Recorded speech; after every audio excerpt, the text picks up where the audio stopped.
Eva's phone buzzed at 3:47 a.m. She jerked awake, heart already racing before her conscious mind caught up. Beside her, Sean's breathing remained steady, deep, even the rhythm of sleep. She'd been grateful for that lately, grateful he couldn't see her face in the dark, couldn't read the fear she was barely containing. The phone buzzed again, insistent, demanding. She slipped out of bed with practiced silence.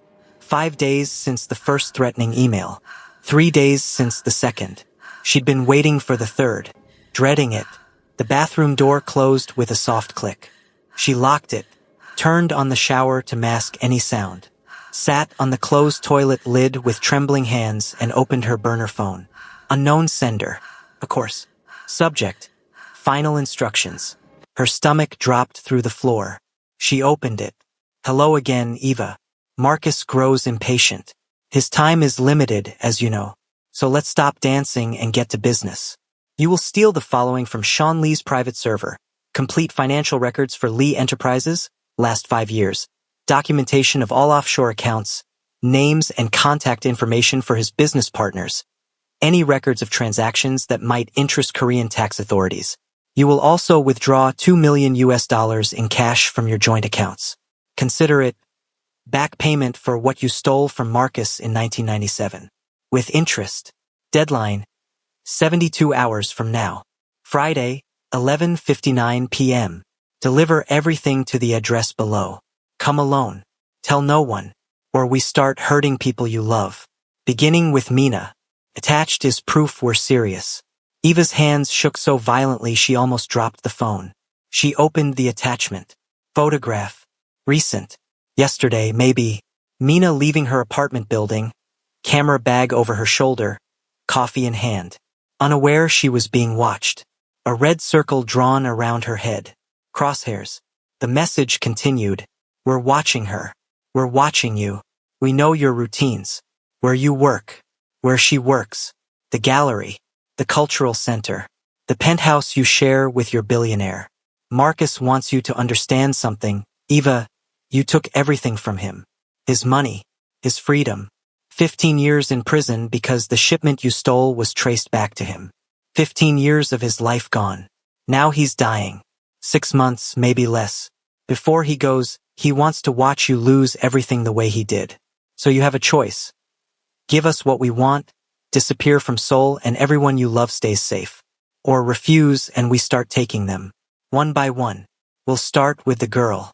Then maybe your sister. Then your boyfriend discovers exactly what kind of woman he's been sleeping with. 72 hours, Eva. Clock's ticking. The phone slipped from her fingers. Clattered against tile. Eva couldn't breathe. The bathroom walls pressed in. Steam from the shower made the air thick, suffocating. She could only see Mina's face in that photograph. Her baby, 23 years old. Alive and laughing and completely unaware that her mother's past was hunting her with crosshairs and deadline countdowns. 72 hours. The number burned behind her eyes like a brand. Her mind spiraled back. Unwanted, unstoppable. London, 1997. 27 years that felt like yesterday when the fear came. Flashback, London, 1997. Eva at 23, sitting in a dingy London pub, counting coins that wouldn't cover next month's rent. Student visa running out. No money to extend it. Parents back in Seoul expecting her to finish her semester abroad and come home successful. She had 47 pounds to her name. You look like you could use a drink. Marcus Wright. 38, handsome in that dangerous way, expensive coat over jeans. British accent smooth as expensive whiskey. I'm fine, she'd said. You're counting change in a pub at 11 p.m. on a Tuesday. You're the opposite of fine. He'd sat without invitation. Ordered her a gin and tonic she hadn't asked for. I have a job. Easy money. You interested? She should have said no. Should have walked away. But 47 pounds wouldn't get her home. Wouldn't save her from the shame of calling her parents and admitting she'd failed. What kind of job? His smile had been charming then. She hadn't recognized it as predatory yet. Courier work. You pick up a package. You deliver it. You don't ask questions. 5,000 pounds per delivery. 5,000 pounds. More money than she'd ever seen. That's illegal. That's survival. He'd slid a card across the table. Think about it. Call me when you're ready to stop being desperate. She'd called him the next day. The first 2 deliveries were easy. Pick up a package at a warehouse. Deliver it to an address. Walk away. No questions. £10,000 that felt like salvation. The third delivery was different. She'd known something was wrong the moment she arrived at the meeting point. A condemned building in East London, windows broken, graffiti screaming territorial warnings. The men waiting inside weren't the usual buyers. They were younger, twitchy, high on something. Where's Marcus? She'd asked. Marcus sent us. Hand over the package. She'd tried to leave. They'd blocked the door. Package first, bitch. Everything had happened fast after that. Too fast. One of them grabbed her bag. She'd fought back. Shoved him. He'd pulled a gun. Then the others had guns. Then Marcus's people had arrived. Backup she hadn't known was watching. Gunfire. Screaming. Bodies falling. Eva on the floor, hands over her head. The package split open beside her. White powder and bundled cash spilling across concrete. 2 men dead. Maybe more. She couldn't tell through the chaos. When silence finally came, Marcus had pulled her to her feet. You okay? She wasn't. Would never be again. Take the money, he'd said, shoving cash into her hands. All of it. £200,000. Take it and get out of London. Tonight. What? Why? Because the police are coming. Because those dead men have friends. Because you're a loose end, Eva. And loose ends get cut. His eyes had been cold. Final. You take the money. You disappear. You never mention my name. Understood. She'd understood one thing.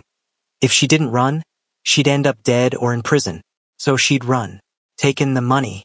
Caught the first flight to Seoul. Never looked back. Never spoke of it again. Until now. Present day.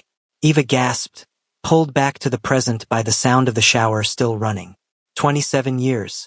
She'd thought she'd buried London deep enough. Thought Marcus had forgotten.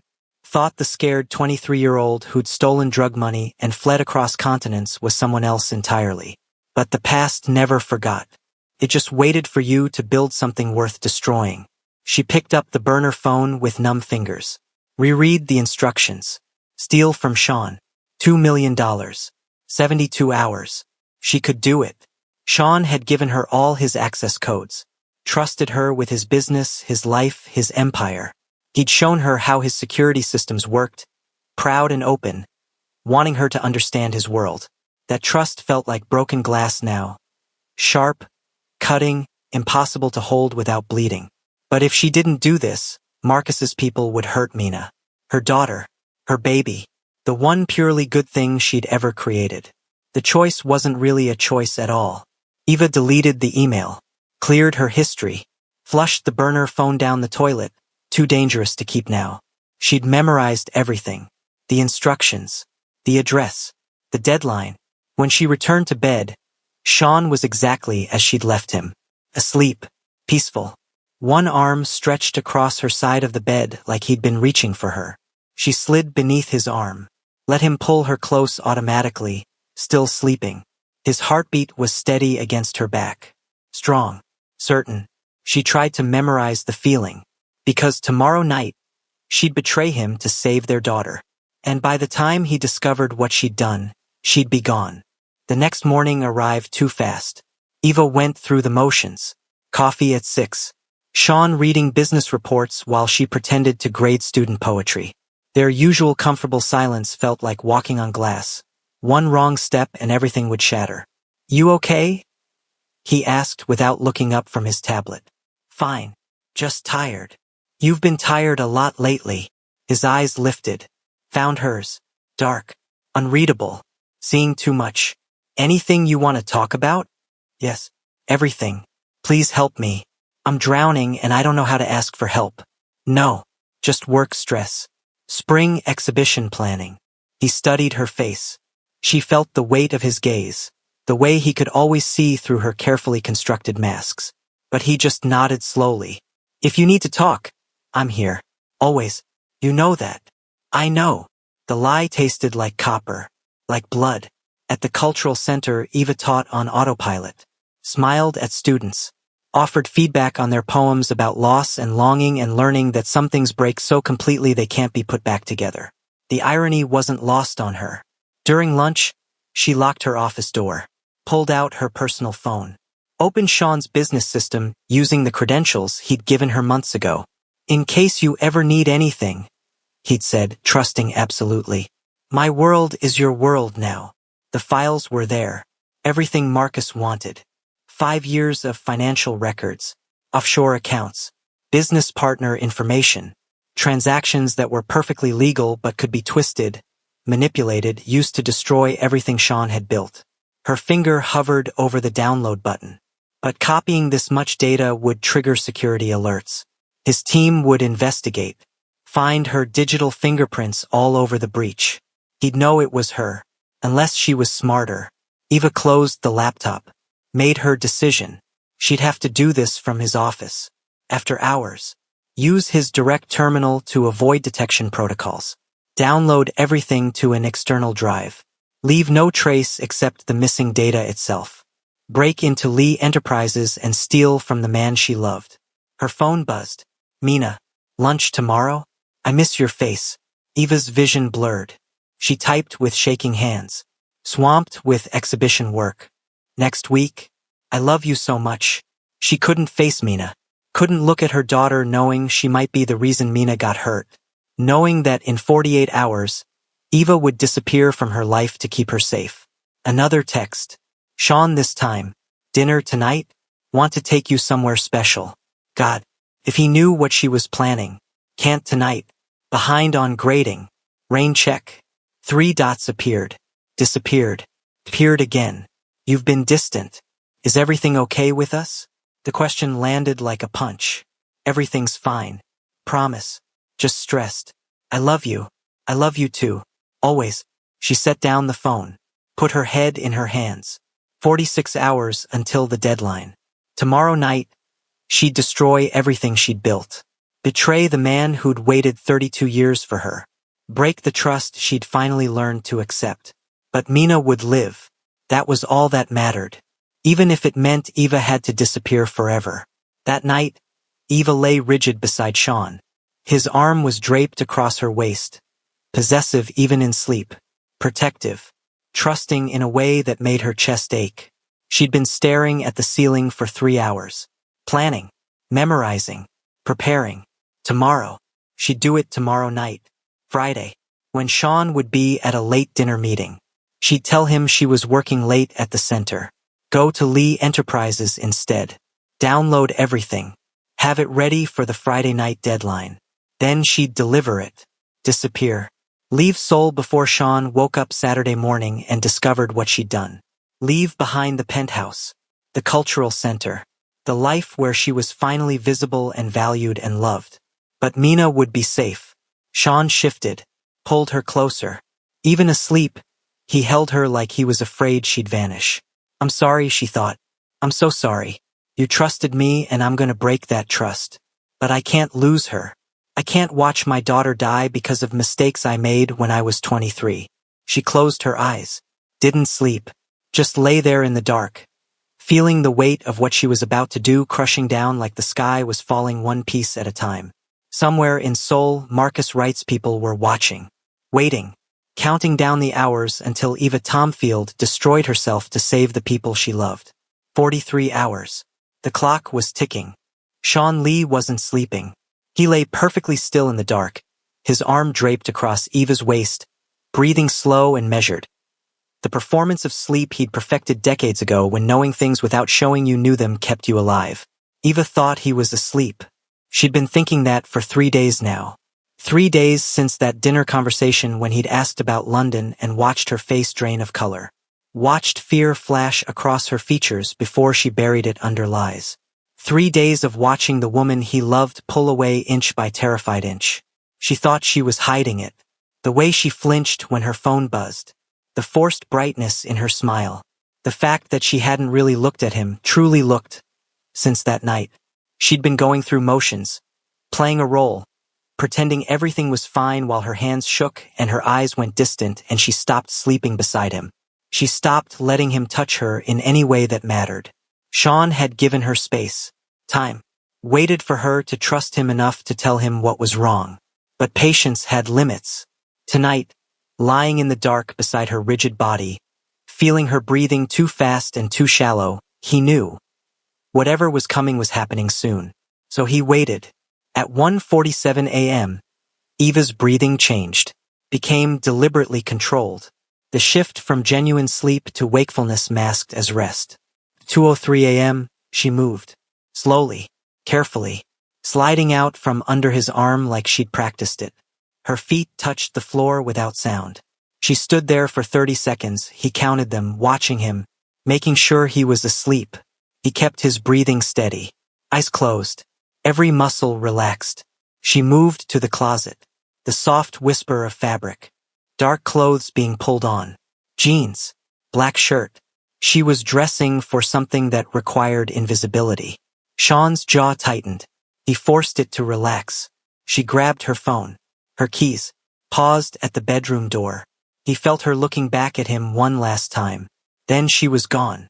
The apartment door closed with a soft click 5 minutes later. Sean opened his eyes, sat up in the dark, pulled out his phone. Not the one on the nightstand, the other one, the one she didn't know about, and opened the tracking app he'd installed on her phone 3 days ago. He wasn't proud of it, hated himself for the invasion, but he'd learned long ago that loving someone meant protecting them, even from themselves, even when they didn't want protection. The dot that was Eva moved through Seoul's late-night streets, heading southeast, toward Gangnam, toward Lee Enterprises. His stomach dropped even though he'd suspected this. Known it really, since he'd seen her accessing his business systems 2 days ago during her lunch break. Watched her hesitate over files she had no reason to be viewing. He'd said nothing, done nothing, just watched, waited, hoping she'd come to him. She hadn't. Now she was going to his office at 2 in the morning to steal from him. Sean stood, already dressed. He'd been wearing jeans and a t-shirt under the covers, prepared for this exact scenario.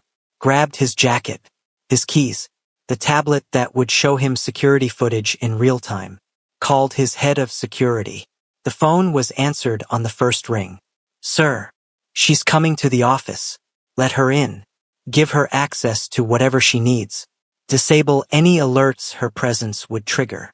Silence. Then, "Sir, are you sure? If she's accessing sensitive files."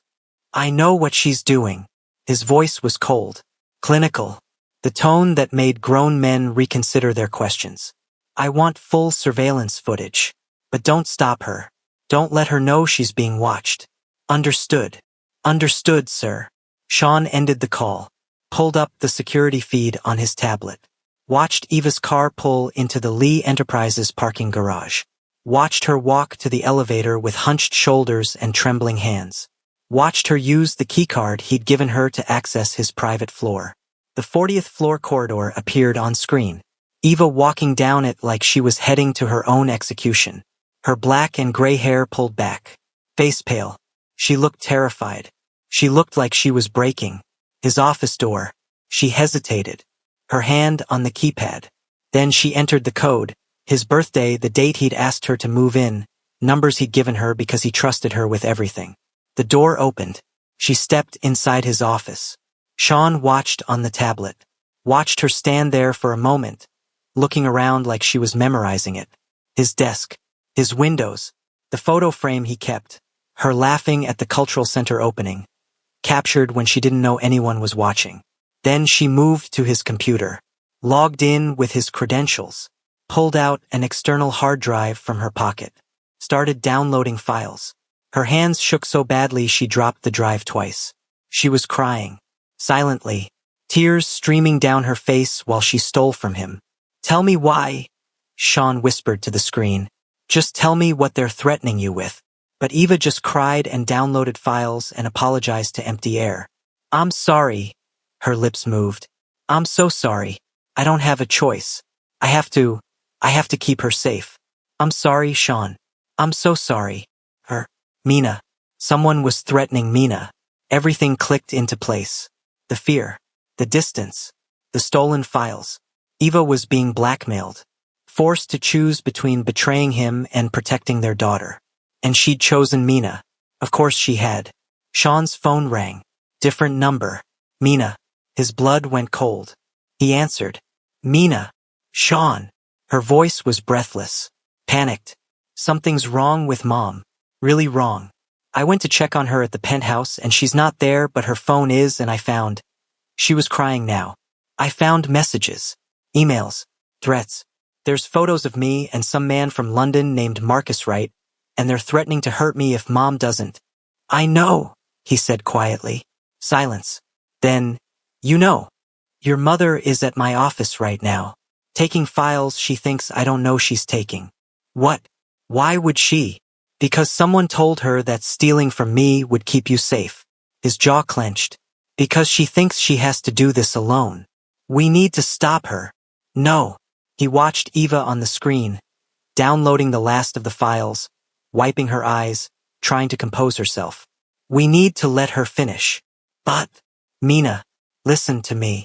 His voice went hard, commanding. Stay at the penthouse. Lock the doors. Don't leave for any reason. I'm bringing your mother home. And then she's going to tell us everything.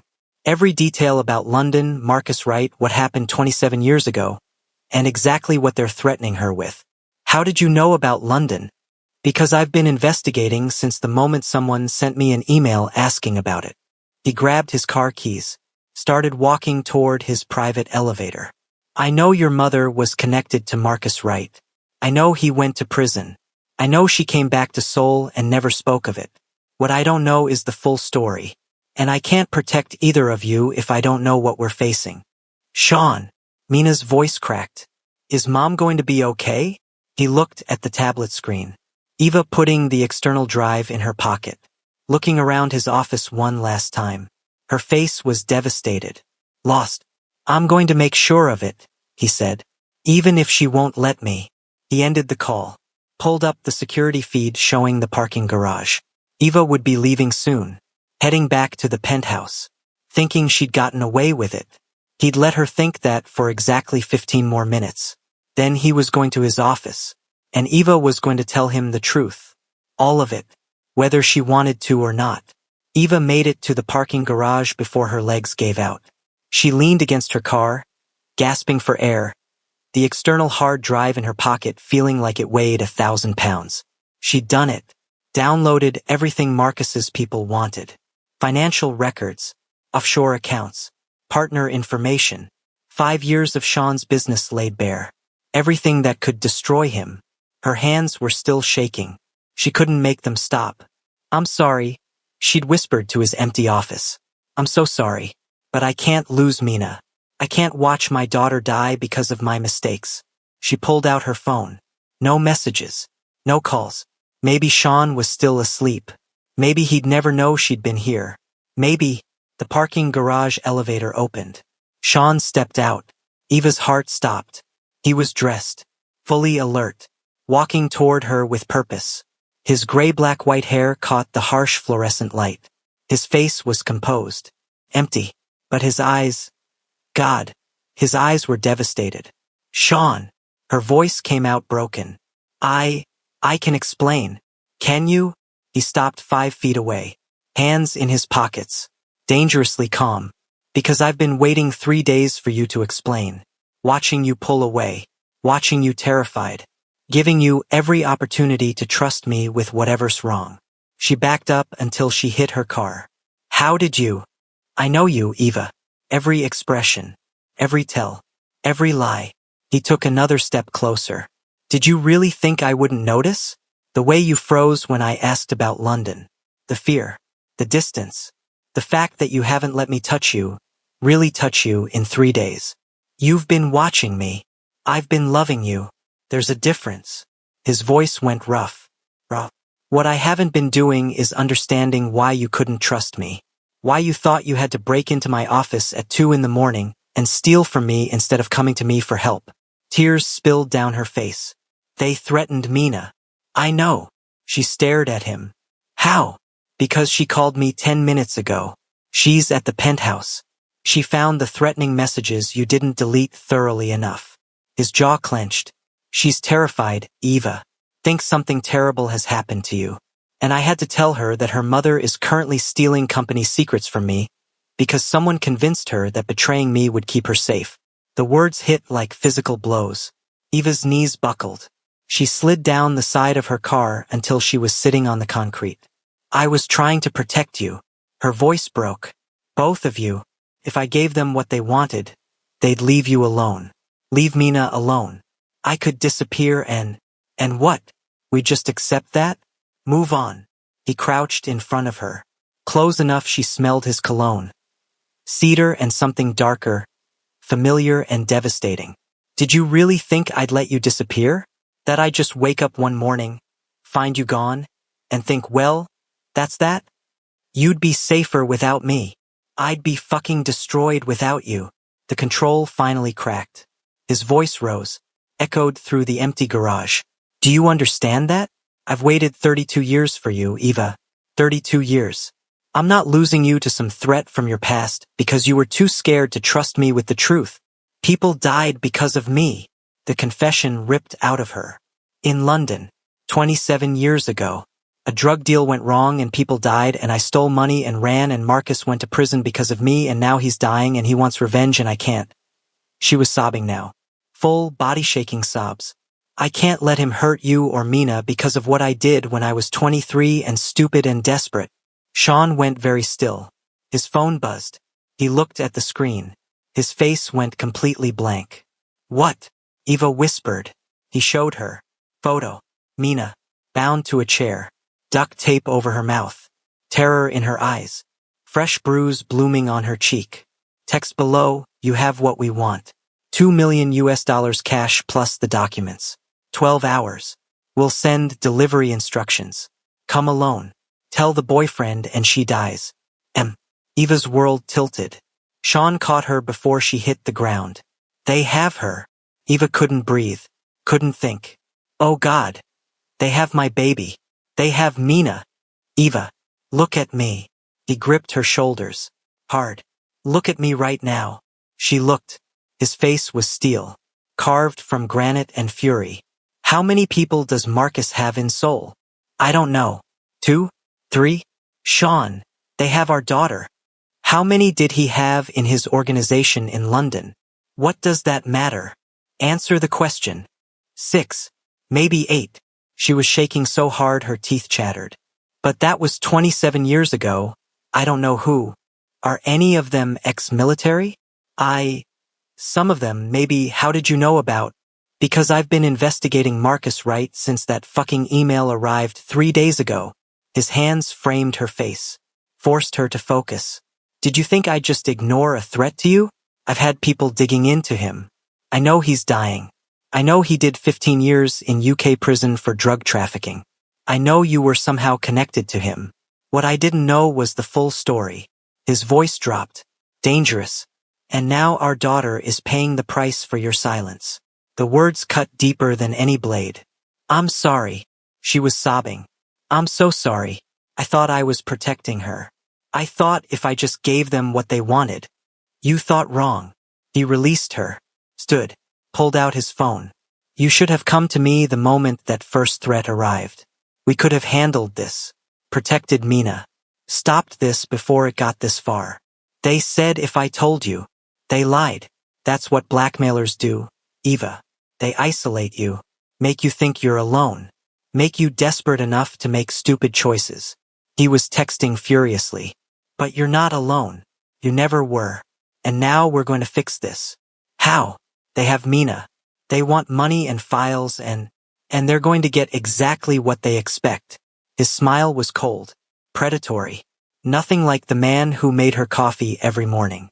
This was someone else. Someone dangerous. They think you're alone. Scared. Easy to control. They're wrong on all counts. He made a call. Someone answered immediately. It's me. I need the team. Full tactical. We have a kidnapping situation. Then a pause. Yes, now. I'll send you the details. Bring everything. We move in 2 hours. He ended the call. Made another. I need a location trace on this number. He read off the number the text came from. How long? Good. Send it to my phone the moment you have it. He pocketed the phone. Looked at Eva still sitting on the concrete. Get in the car. We're going back to the penthouse. But the files, they want the files. I know what they want. And they'll get it. But not before I know everything. He pulled her to her feet. You're going to tell me the full story about London. Every detail. What happened? Who died? Why Marcus went to prison? What you stole? All of it. Right now. Sean. No more secrets. No more lies. His voice went hard. Final. You're going to trust me with the truth, Eva. Because I can't plan an extraction if I don't know what we're dealing with. So you're going to tell me everything. And then we're going to get our daughter back. How? By doing what I do best. He opened her car door. Making problems disappear. 20 minutes later, they sat in the penthouse kitchen. Eva, Sean, and Mina's favorite coffee mug sitting on the counter. A gift Eva had given her for her 21st birthday, painted with, I shoot people, and a camera underneath. Felt like a memorial. Eva told him everything. London, 1997. Being 23 and desperate and broke. Marcus Wright offering courier work. £5,000 per delivery. The first 2 runs that went fine. The third that went catastrophically wrong. I arrived at the meeting point. Old warehouse in East London. The buyers were different. Younger. Hi. One of them grabbed my bag. I fought back. Her voice shook. Then guns. Marcus's people showed up. Backup I didn't know was there. There was shooting. 2 men went down. Maybe more. I couldn't tell. Sean listened. Didn't interrupt. His face revealed nothing. Marcus pulled me up. Told me to take the money. All of it. £200,000. Told me to disappear before the police arrived. Before the dead men's friends came looking. She looked at her hands. So I ran. Took the money. Caught the first flight home. Never spoke to him again. Until now. Until now. She met his eyes. He went to prison because the shipment was traced back to him. 15 years. And now he's dying and wants revenge. Silence. Then Sean stood. Walked to the window.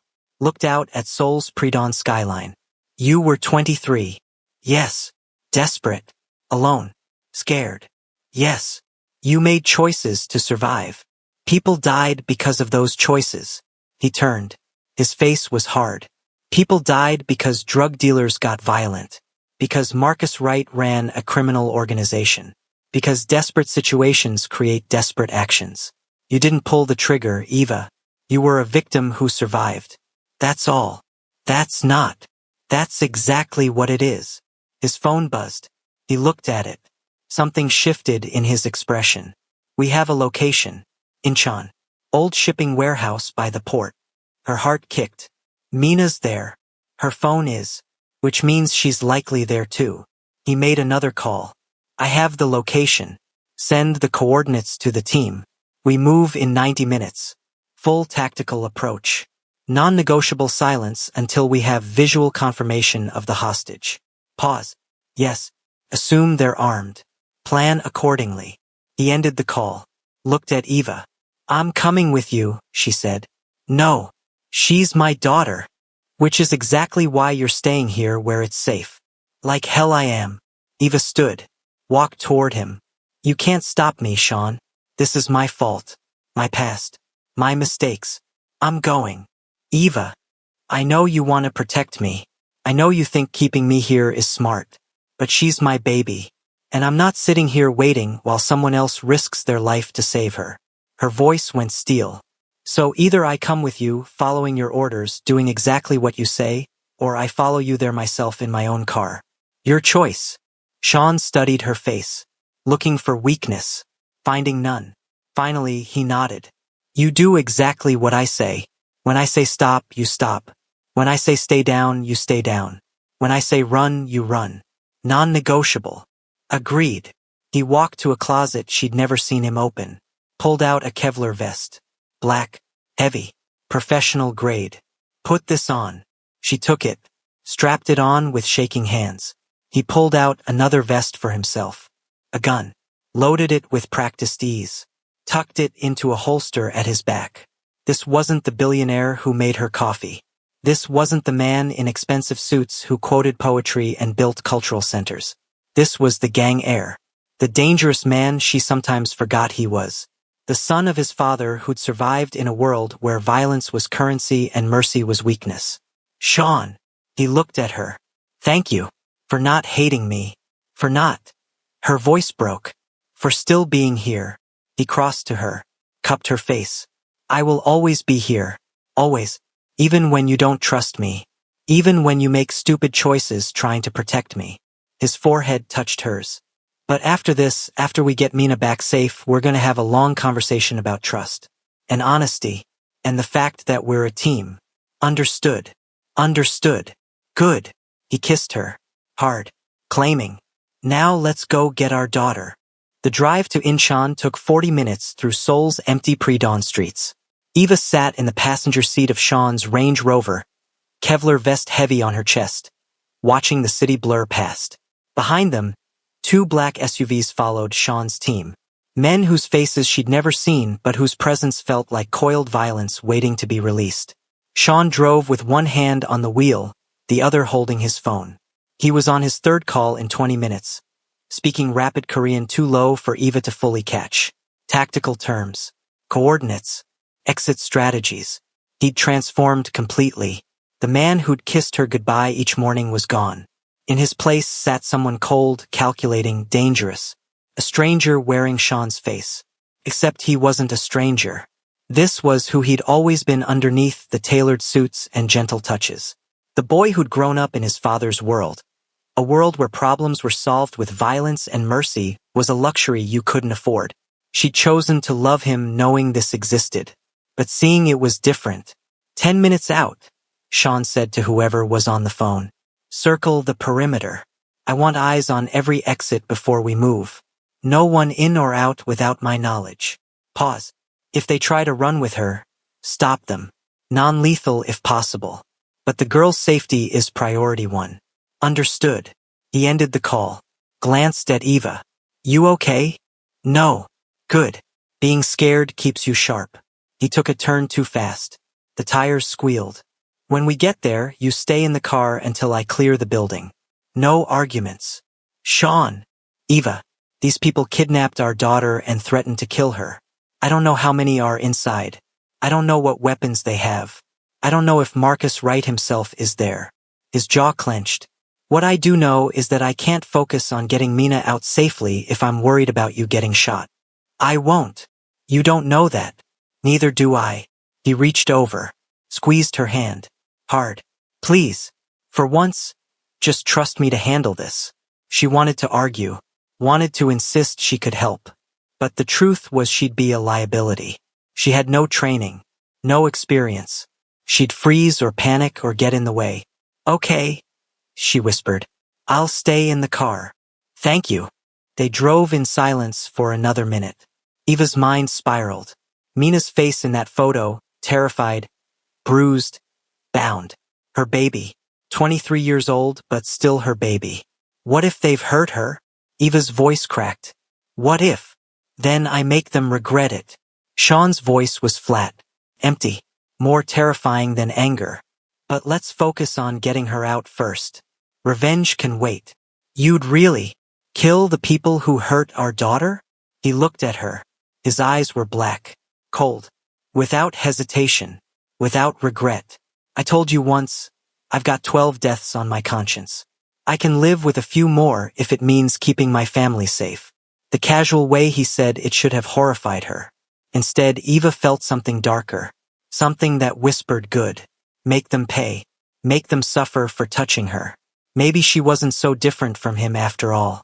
The Incheon port appeared ahead, massive shipping containers stacked like building blocks, cranes looming against the lightning sky, warehouses spread across acres of concrete and rust.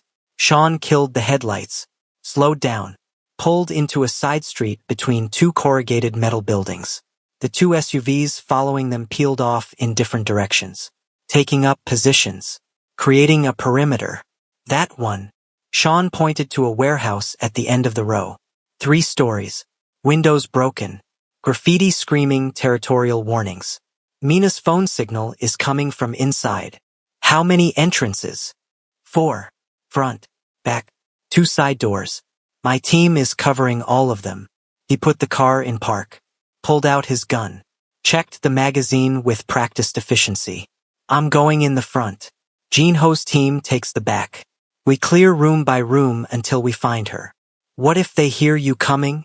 They will. That's the point. His smile was sharp, cold. I want them to know I'm coming. Want them scared. Desperate people make mistakes. He reached into the back seat, pulled out an earpiece, fitted it into his ear. Comms check. He listened, nodded. Good. We move in 3 minutes. Remember, the girl is priority 1. Everyone else is expendable. He looked at Eva. Really looked. His face softened slightly. I'm going to bring her home. I promise. I know. She grabbed his jacket, pulled him close, kissed him hard. Be careful. Please. Always am. He pulled back. Stay in the car. Doors locked. If anything goes wrong, if you hear gunfire, if someone who isn't me approaches this vehicle, you drive away. Don't wait. Don't look back. Just drive. I'm not leaving without you. Without both of you. Eva. No. Her voice was steel. We're a team. Remember? That means we all come home. Together. He studied her face, then nodded. Together. He climbed out of the Range Rover, closed the door softly, made a hand signal to someone Eva couldn't see. 3 men materialized from the shadows, all dressed in black tactical gear, all carrying weapons that looked military grade. They moved like smoke, silent, efficient, deadly. Sean said something too low for Eva to hear. They nodded, dispersed, taking positions. Then Sean walked toward the warehouse entrance. Eva watched through the windshield, heart hammering, hands gripped together so tight her knuckles went white. He reached the door, tested the handle. It opened. He disappeared inside.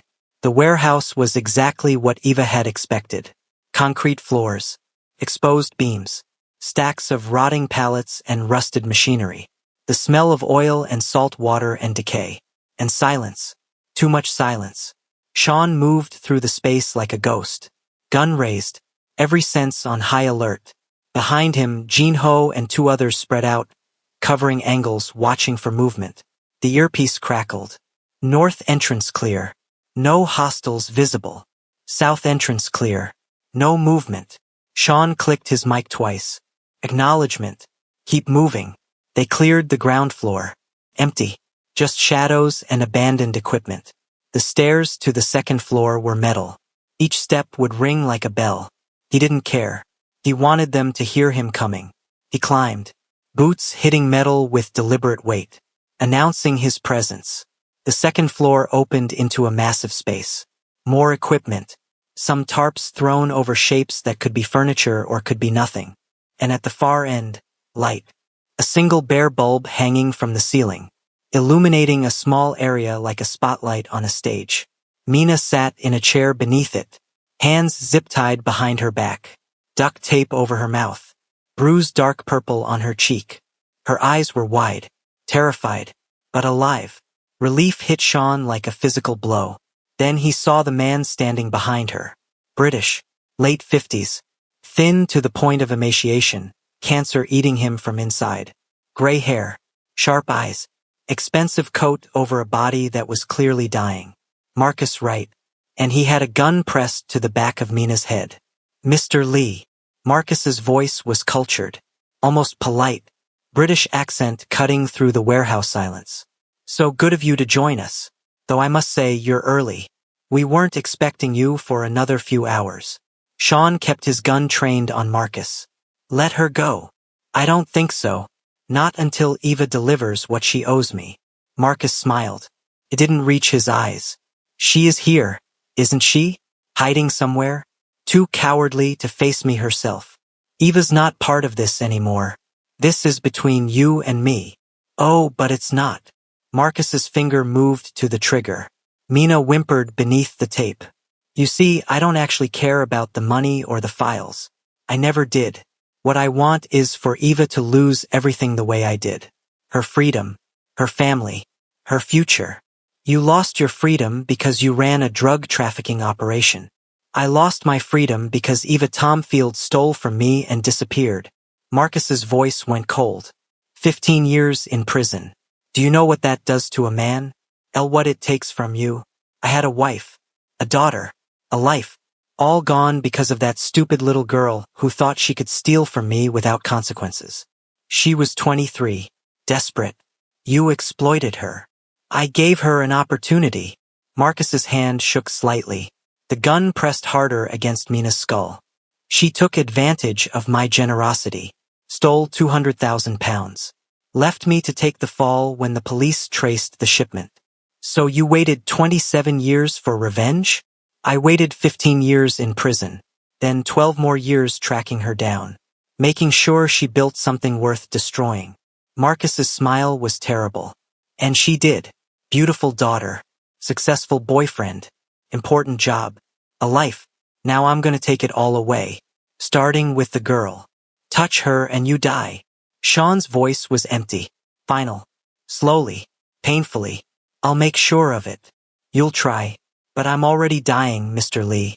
Cancer. 6 months at best. I have nothing to lose. Marcus's finger tightened on the trigger. But Eva does. She has everything to lose. So here's what's going to happen. A shot rang out. Marcus jerked. The gun fell from his hand. He stumbled sideways, clutching his shoulder. Blood spread across his expensive coat. Jinho stood on the catwalk above. Rifle still raised. Perfect shot. Non-lethal. Exactly as ordered. Sean moved. Crossed the distance to Mina in 3 strides. Grabbed her chair. Pulled her away from Marcus. Ripped the tape from her mouth. Dad? She was crying. Gasping. Dad. I'm sorry.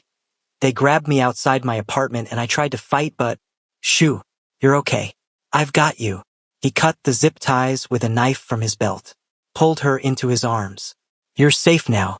I've got you. Behind them, Jinho and the others secured Marcus. Zip-tied his hands. Applied pressure to the shoulder wound. The older man was conscious but fading. Blood loss or shock or both. Where's Mom? Mina pulled back. Her face was tear-streaked. Terrified. Is she okay? They said they'd hurt her if I didn't. She's fine. She's outside. Sean cupped her face. Checked her pupils. The bruise. Did they hurt you anywhere else? No. Just the face when I tried to run. She was shaking. Full body tremors. I'm sorry. I'm so sorry. You have nothing to be sorry for. He pulled her close again. Nothing. This isn't your fault. None of this is your fault. His earpiece crackled. Sir, we have a problem. The vehicle's gone. Sean's blood went cold. What? The Range Rover. Miss Tomfield. She's not there. No. No. He told her to stay. To wait. To be safe. He scanned the warehouse. Shadows. Equipment. Exit points. Then he saw her. Eva standing 20 feet away. She must have slipped in during the chaos. Must have followed him despite his orders. She was staring at Marcus Wright. The man who'd destroyed her life 27 years ago. The man who'd just tried to kill her daughter. And she was holding a gun. One of the weapons Jinho's team had left near the entrance. She was pointing it at Marcus. Eva. Sean's voice was careful. Calm. Put the gun down. She didn't move. Didn't blink. Just stared at Marcus with eyes that held 27 years of fear and guilt and rage. You took everything from me, she said quietly. My peace. My sense of safety. My ability to trust that the past stays buried. She moved closer. The gun steady in her hands. I was 23. Desperate. Stupid. I made a mistake. And you've been punishing me for it for almost 3 decades. Marcus laughed. Wet. Gurgling. Blood on his lips. And I'd do it again. You deserve to suffer, Eva. You deserve to lose everything. Maybe I do. She stopped 5 feet away. But my daughter doesn't. She's innocent. She had nothing to do with what happened in London. Collateral damage. Just like my daughter was when she found out her father was in prison for drug trafficking. Marcus's eyes glittered with hatred. Just like my wife was when she divorced me. Just like my life was when it ended because of you. I'm sorry. Eva's voice broke. I'm genuinely sorry for what happened to your family. But threatening mine won't fix what's broken. It'll just create more victims. I don't care about fixing anything. Marcus coughed. Blood spray. I just want you to hurt the way I did. Eva's finger moved to the trigger. Sean tensed, ready to move, to stop her, to prevent her from doing something she couldn't take back. Eva, he said quietly, don't. He's not worth it. He tried to kill Mina. I know, and he'll pay for it. But not like this. Not by you. Sean moved slowly, carefully. You're not a killer, Eva. You're a survivor.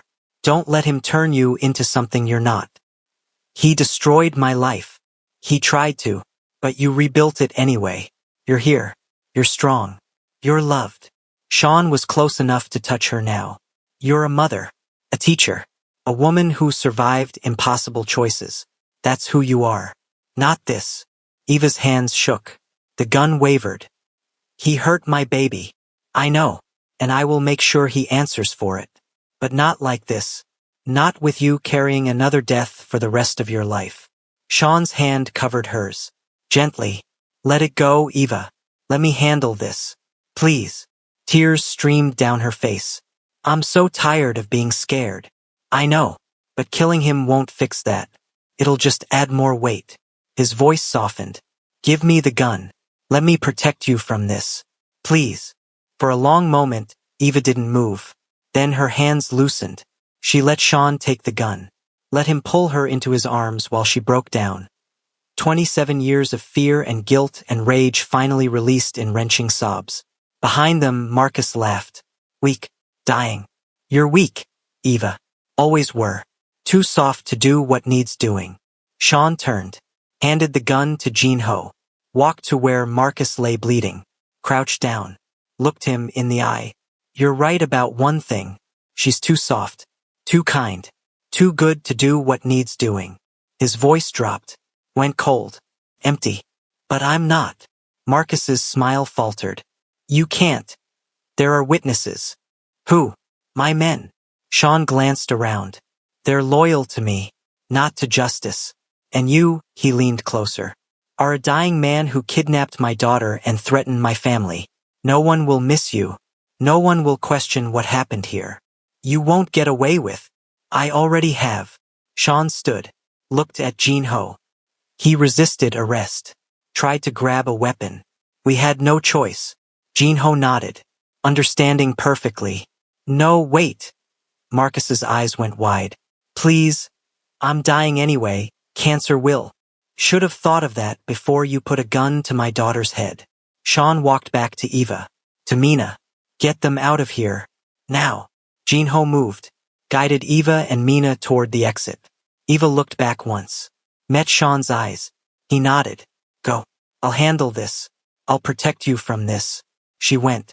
Behind them, Marcus was pleading, bargaining, offering information, money, anything. Sean didn't listen. He just stood there, cold and still, while Jinho made the call that would ensure Marcus Wright's body was found with a weapon in his hand and defensive wounds that told the story of a man who'd fought back when cornered. Self-defense. Justified. Case closed. By the time the sun rose over Incheon, Marcus Wright was gone, and Eva's past was finally truly buried. In the Range Rover, Mina curled against her mother. Eva held her, stroked her hair, whispered apologies and love and promises that everything would be okay now. Sean climbed into the driver's seat 20 minutes later. His hands were clean. His face was composed. Whatever had happened inside the warehouse stayed there. It's done, was all he said. Eva nodded, didn't ask for details, didn't want them. Sean started the engine, drove them home as dawn broke over Seoul. And for the first time in 27 years, Eva felt the weight of her past finally lift. Some debts could never be repaid, but some secrets could finally stop haunting you. If you were willing to let someone else carry the darkness so you didn't have to. They didn't go back to the penthouse. Sean drove them to his mansion in the hills, the fortress Eva had only visited twice. Security gates slid open. Cameras tracked their arrival. Guards nodded to Sean like soldiers acknowledging a commander. Dawn was breaking over Seoul. The sky streaked pink and gold after the longest night of Eva's life. Mina slept in the back seat, her head on Eva's shoulder. Exhaustion had finally claimed her. The bruise on her cheek looked worse in the growing light, dark purple, spreading like ink beneath her skin. Eva traced it gently with her fingertips. Her baby, safe now but marked. She'll heal, Sean said quietly. Physically fast. The rest will take time. I should have told you sooner, Eva whispered. When the first email came. Yes, you should have. He didn't soften it. But we'll deal with that later. Right now we get you inside. Safe. Then we talk about trust. About being a team. The words stung because they were true. The gates closed behind them. Sean parked in the circular drive and sat for a moment, hands on the wheel. What happened back there? Eva began. With Marcus. Doesn't concern you. His voice was final. He's gone. He can't hurt you or Mina again. Sean. Eva. He turned to her. His hair was disheveled, the scar on his jaw catching the morning light. His eyes were tired but steady. I did what I had to do to protect my family. I do it again. You don't need to carry that. I will. Understood. She nodded. Marcus Wright, the man who'd haunted her for 27 years, was dead. And Sean was carrying that darkness so she wouldn't have to. Thank you, she whispered. Don't thank me. Just promise me that next time something threatens you, you come to me first. I promise. Good. He got out. Let's get Mina inside. The mansion was everything the penthouse wasn't. Sprawling, fortified, disguised as luxury. Sean carried Mina upstairs. She barely stirred, curling against his chest like she had when she was small. He laid her in a guest room. Eva removed her shoes, pulled a blanket over her. Mina's eyes fluttered open. Mom, I'm here. You're safe. Don't leave. I won't. Eva stayed until Mina slept again. When she stood, the world tilted. Sean caught her. Come on. You need sleep. I can't. Shower. Food. Sleep. He guided her into his bedroom. In that order. She protested weakly about clothes. He handed her one of his shirts. Shower. We'll talk after. She stood under water hot enough to burn, watching the last 24 hours wash away. Her hands shook. Her whole body did. Mina was safe. Marcus was dead. So why did she still feel like she was falling? By the time she emerged, wrapped in an oversized towel, Sean was sitting on the bed. He'd showered too. Food sat on the nightstand, rice, soup. Eat. She managed half before her stomach rebelled. It's enough, he said gently. How am I supposed to feel? She asked. I almost killed him. I know. Does that make me terrible? It makes you human. He threatened your daughter. But I didn't do it. You did. She looked at him. How do you live with that? By remembering why. He sat beside her. Every man I've killed, 13 now, threatened my family. I don't lose sleep over protection. You killed Marcus. I had him killed. He died quickly. He was terminal anyway. I shortened the timeline. She should have been horrified. Instead, she felt relief. Does that make me bad? She whispered. It makes you a mother. He pulled her close. We're both carrying darkness now. That's what family is, sharing the weight. I'm sorry I didn't trust you. I know. I was trying to protect you. I know that too. But I don't need protecting. I need honesty. She nodded. I'll try. You will, he said softly. Because I didn't wait 32 years for you to shut me out.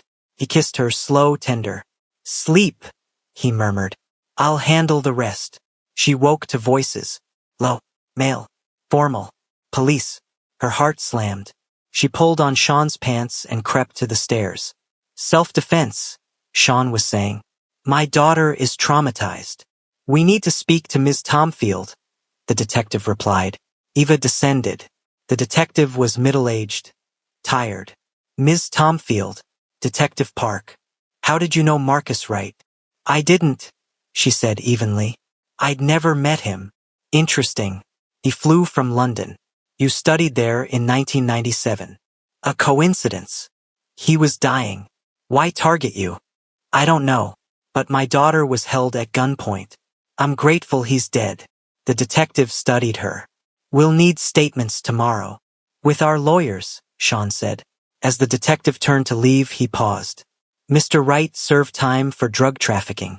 Courier disappeared. Never identified. Silence. Why tell me this? Eva asked. Because the past has a way of resurfacing. He handed her a card. If you remember anything, call. He left. Eva sagged. Sean caught her. He knows, she whispered. He suspects, Sean corrected. No evidence. And no Marcus. Upstairs, a voice called softly. Mom! Mina. Eva pulled free and ran to her daughter, gathering her into her arms. I'm here, she said. I'm not going anywhere. They stood together, bruised, shaken, alive. For now, that was enough. 3 weeks passed like wading through fog. The police questioned them. Eva, Sean, Mina. Separately, together, in exhausting circles that felt designed to trip them up. Detective Park pushed, probed, clearly didn't believe the official story. But without evidence, suspicion was just noise. Marcus Wright's death was ruled justifiable homicide. Self-defense during an attempted rescue. The case was closed. His body was cremated. No family came forward to claim it. No one mourned him. Eva should have felt relief. Instead, she felt hollow. She'd moved back into the penthouse after the first week. Couldn't stay at the mansion, it felt like hiding. But being home didn't feel right either. Everything was the same. Coffee at 6. Sean reading reports. Her grading papers. Domestic routines that should have been comforting. Instead, they felt like performance art. Two people pretending everything was fine when nothing was fine. Sean was patient, gentle, gave her space when she pulled away, held her when nightmares woke her at 3 a.m., and they did regularly. Marcus's face, Mina's terrified eyes, the gun in her own hand, finger on the trigger. You're safe, he'd murmur, pulling her against his chest. Everyone's safe. It's over. But it wasn't over. Not really. Because Eva couldn't look at Sean without seeing him walk into that warehouse prepared to kill for her. Couldn't look at Mina without seeing the bruise that had finally faded but left something harder behind. Couldn't look at herself without seeing the woman who'd been willing to pull the trigger. She didn't recognize any of them anymore. You need to talk to someone, Helen said over coffee one afternoon. Her sister had come to Seoul the week after everything happened. Stayed close. Watched Eva with worried eyes. A therapist. Someone professional who can help you process this. I'm fine. You're not fine. You're barely sleeping. Barely eating. I watched you stare at the same page of student work for 20 minutes this morning without reading a single word. Helen leaned forward. Eva, you went through something traumatic. You're allowed to not be okay. I should be grateful. Mina's alive. Marcus is dead. It's over. Trauma doesn't care about should. It just is. Helen squeezed her hand. Talk to someone. Please. Eva nodded. Didn't mean it. Didn't know how to explain that talking wouldn't fix the fundamental problem. She'd learned something about herself in that warehouse. Something dark. Something that couldn't be unlearned. She was capable of violence. Of choosing death over mercy. Of being glad a man was dead. That knowledge sat in her chest like broken glass. Mina wasn't doing much better. She'd gone back to work at the gallery after 2 weeks. Threw herself into Sean's exhibition project with manic energy. Photographing. Editing. Working 16-hour days. Eva recognized the pattern. Running from feelings by staying busy. She'd done the same thing after her divorce. We should talk, Eva said one evening when Mina stopped by the penthouse to drop off prints. Nothing to talk about. Mina's smile was too bright, too forced. I'm fine. Working. Moving forward. Mina, you were kidnapped. Held at gunpoint. That's not something you just move past. What do you want me to say, Mom? That I'm scared? That I have nightmares? That every time someone walks too close to me on the street I freeze? Her voice cracked. Yeah, all of that's true. But talking about it won't change it. So I'm just dealing. Okay? That's not dealing. That's avoiding, says the woman who hid her entire past for 27 years. The words came out sharp, cutting. Mina's face immediately crumpled. I'm sorry. I didn't mean. No, you're right. Eva moved closer. I did hide. For decades. And look where it got us. Look what my silence almost cost. She took Mina's hands. I don't want you to make my mistakes. I don't want you to bury this until it poisons everything good in your life. What if I don't know how to not bury it? Mina's voice was small, young. What if I'm too scared to look at it? Then we look together. You, me therapy. Whatever it takes. Eva pulled her daughter into her arms. We survived, Mina. Both of us. Now we need to learn how to actually live with what we survived. Mina nodded against her shoulder. Okay, therapy. Together. Together. The conversation with Sean came on a Friday night. Eva had been preparing for it all week, practicing words in her head, trying to find the right way to say what needed saying. She found him in his home office, reading reports, glasses perched on his nose, reading glasses he only wore at home, vulnerable in a way the world never saw. Can we talk? He looked up, read something in her expression, set down his tablet. Of course. She sat across from him. The desk between them felt appropriate. Physical distance for an emotional conversation. I need to move out. The words landed like stones in still water. Sean went very still. Why? Because I can't think clearly when I'm here. Can't separate what I feel from what I think I should feel. Can't figure out who I am now after everything that's happened. And you think leaving will help you figure that out? I think staying here, letting you take care of me, letting you make everything okay, it's too easy. I need to sit with the uncomfortable stuff. The guilt, the fear, the fact that I almost killed someone and part of me wishes I had. She met his eyes. I need space to process what I've learned about myself, about us, about what I'm capable of. You're capable of protecting your daughter. That's not something to be ashamed of. I'm also capable of lying to you, of stealing from you, of choosing to handle threats alone instead of trusting you. Her voice cracked. I broke every promise I made about partnership and trust. And I need to figure out why. Why I default to hiding instead of asking for help. Why I couldn't trust you even after everything we've built. So you're leaving. Not forever. Just temporarily. Helen's staying in Seoul for another month. I'll stay with her. Give us both space to think. To heal separately before we try to heal together. Sean was quiet for a long moment. His face revealed nothing. But she saw his hands, white-knuckled on the edge of the desk. If this is what you need, I won't stop you. His voice was careful, controlled. But Eva, don't run because you're scared. Don't leave because you think you don't deserve this. Because you do. You deserve love and safety and partnership. Even after making mistakes. I know. Intellectually, I know that. But I don't feel it yet. And until I do, until I can look at myself and not see someone who puts everyone in danger, I can't be the partner you deserve. I don't want the partner I deserve. I want you, messy, flawed, human. Then you'll still want me in a month. After I've done the work to understand why I am the way I am. She stood. I'm not ending this, Sean. I'm hitting pause, so I can come back stronger, more honest, more capable of actually being the partner you need. He stood too, came around the desk, stopped inches away.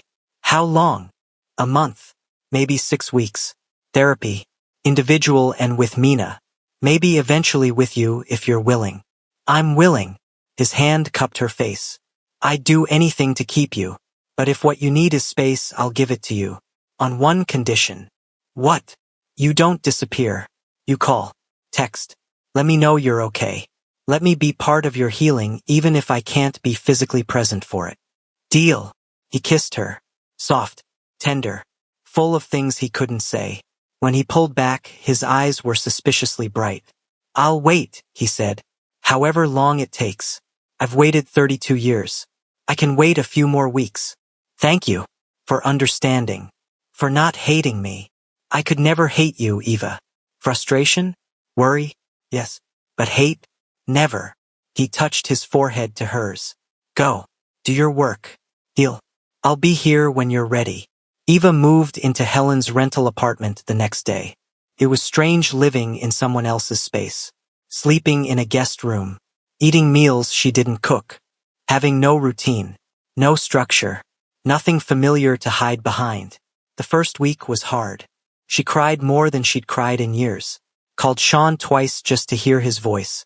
Almost gave up and went back to the penthouse 3 times. Helen stopped her each time. Sit with it.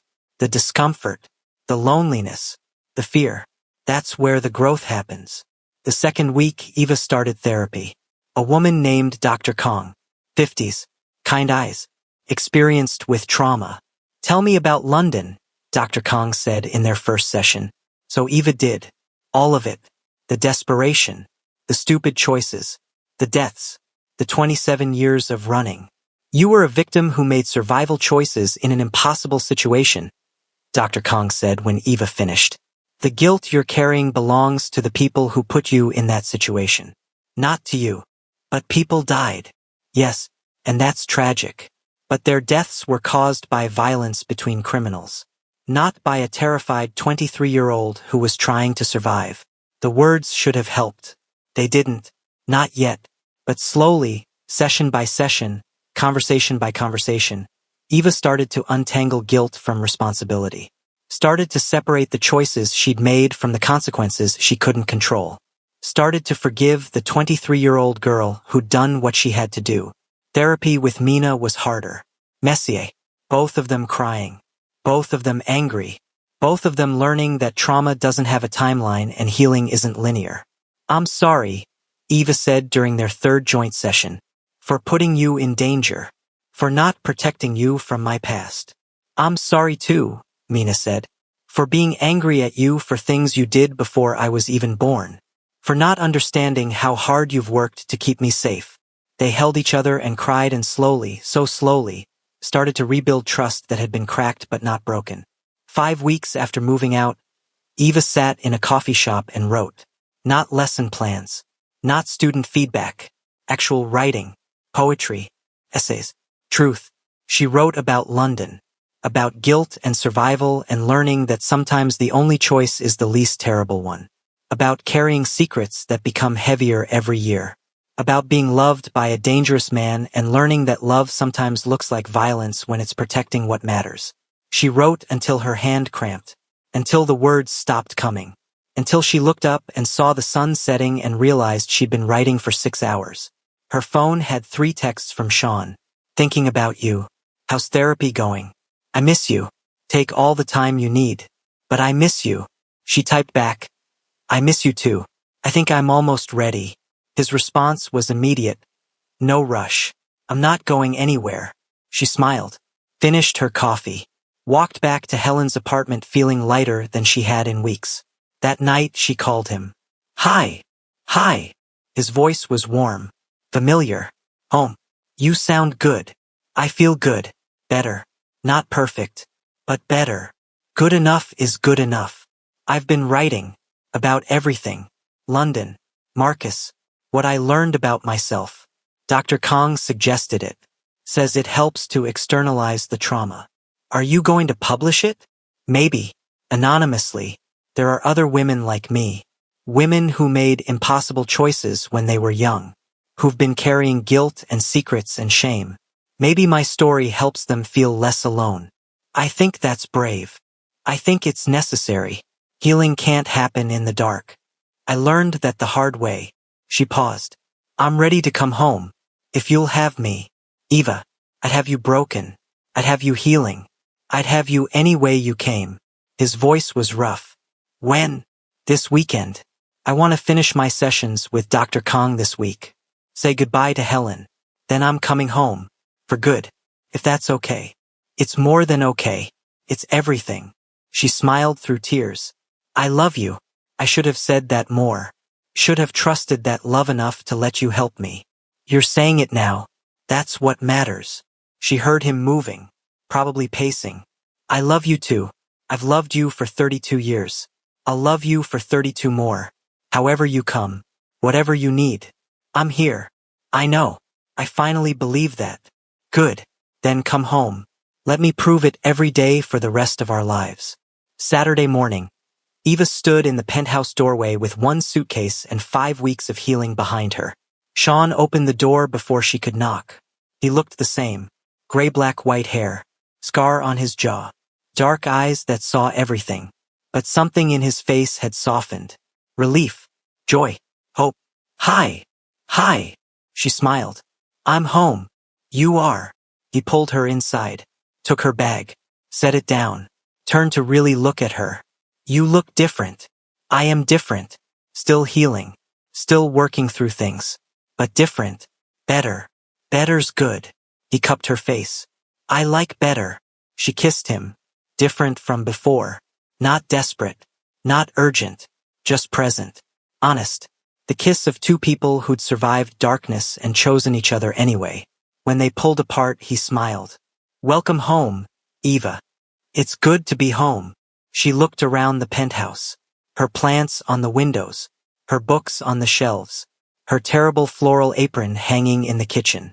I've missed this. Missed us. We missed you too. He took her hand. Mina's coming for dinner tonight. She wants to talk to you about something. Is she okay? She's doing better. Therapy's helping. She's still working too hard. But that's a different conversation. He pulled Eva toward the couch. Right now, let's just sit. Together. No drama. No trauma. Just us. So they sat. Eva curled against his side like she belonged there. Which she did. His arm came around her automatically. They fit together like pieces that had always been meant to connect. I wrote something, she said after a while. An essay. About survival and second chances and learning that the past doesn't have to define the future. I'm thinking about publishing it. Anonymously. Maybe not. Maybe it's time to stop hiding. She tilted her head back to look at him. I spent 27 years invisible because I was scared. Then I spent months with you learning to be seen. Then I almost lost everything because I went back to hiding when I got scared again. I think I'm done hiding. You're sure? No. Terrified, actually. But being sure is overrated. Sometimes you just have to be brave enough to try. Then try. I'll be right here. Whatever happens. They sat in comfortable silence. Outside, Seoul hummed with life. Inside, two people who'd survived impossible things learned how to just be. Together. Healing. Home. 6 months later. The book launch was small. Intimate. The penthouse overlooking Han River.